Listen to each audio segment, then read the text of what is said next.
Because Delhi-NCR remains under a toxic blanket of smog with air quite firmly in the danger zone, because that's the air that we are breathing with each passing day, and the Supreme Court has tightened the curbs on older, more polluting vehicles. The spotlight is shifting to a bigger question.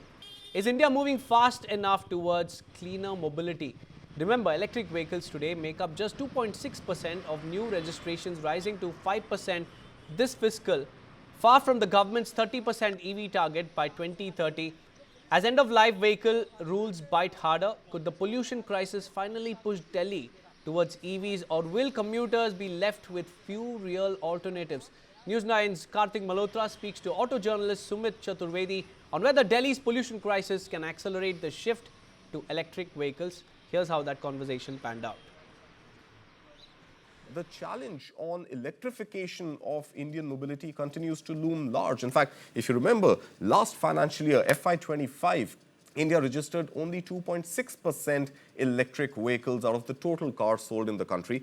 In FY26, this year alone, in the first half, that number has jumped to about 5%, where India has registered as many as 91,726 electric vehicles. But far from the government's target of 30% electrification by 2030. What is holding people back from going ahead and making those EV purchases?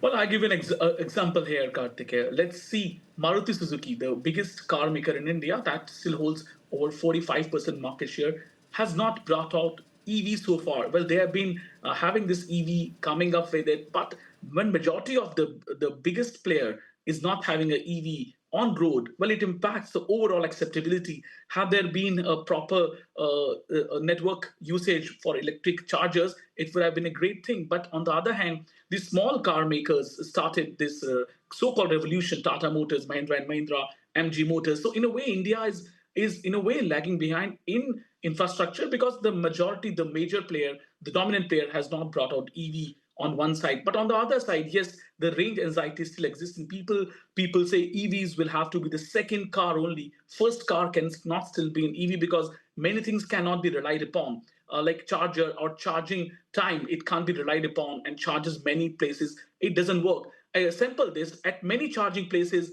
Other people, they park their own petrol or diesel cars. I've seen it many places in Delhi. So unless this whole problem is solved, of people having this chargers or having these behavior problems, or the major player in the car market coming up with its own EV infrastructure, this is difficult. Just given a small example, Ford yesterday in US, it shelved its plans for having a big EV under its portfolio, taking $9 billion loss. It shows that even globally, somehow the car makers are losing their confidence in EVs. Well, hybrids in India, if we talk about, one side, Toyota, Honda, and Suzuki are pushing for hybrids. On the other hand, Tata, Mahindra, and Western players are looking for EV. So in India, the players are also divided, and that is also causing a lot of trouble for electrification or the revolution as we were earlier expecting.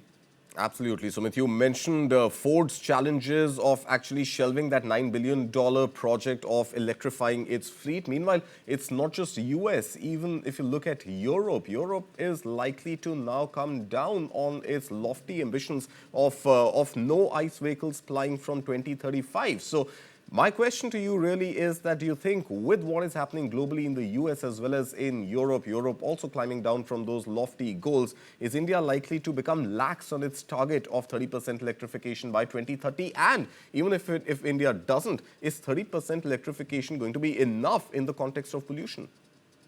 Well, it's a daunting challenge. Definitely, 30% electrification is too much. And in India, we have seen one policy starts and something happens, and sometimes it's rolled back as well. Well, not just car makers, it's the people, it's the charger. Like in societies where we live, you and I live, maybe the society owners are not clear what kind of rates will apply to them, what will happen to chargers. So it has to come on large scale. The network has to come on a large scale. Also, the overall people should know what will happen when, as far as EVs are concerned. And also, we need good EVs. But one thing I would say we have done well is EV, the availability of EVs, their range of electric vehicles available in the market Tesla is there, Mahindra's vehicles there, Tata's vehicles there. So range is there, but networking, the charging problem is still not solved. So yeah, it is a daunting task. At 30%, it looks quite difficult by 2030. We are just 5 years away from that, and it is still not being done on a large scale. But government, if the push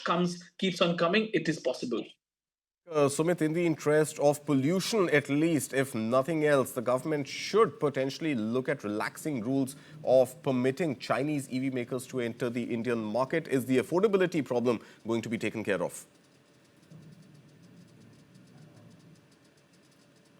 Yes, that is there, but we have seen politics playing its part over the last few years. First, we were not letting a big EV, like if I give an example, BYD is here from China, but another big player was not given okay to come, and it was Great Wall Motors. It was not allowed to come into India. So yes, but China controls the majority of electromagnets, majority of charging infrastructure components. So yes, geopolitics was playing its part over the last 5 years. PLI schemes were announced. They were successful to a limited extent. But yes, if they're allowed, however, keeping in mind the tensions between India and China that keeps on emerging every few quarters, well, those have to be kept in mind. But yes, China being a dominant player in EV market can't be ignored. Absolutely. Well, Sumit Chaturvedi, as always, pleasure having you. And thank you so much for your perspective on this very important development today.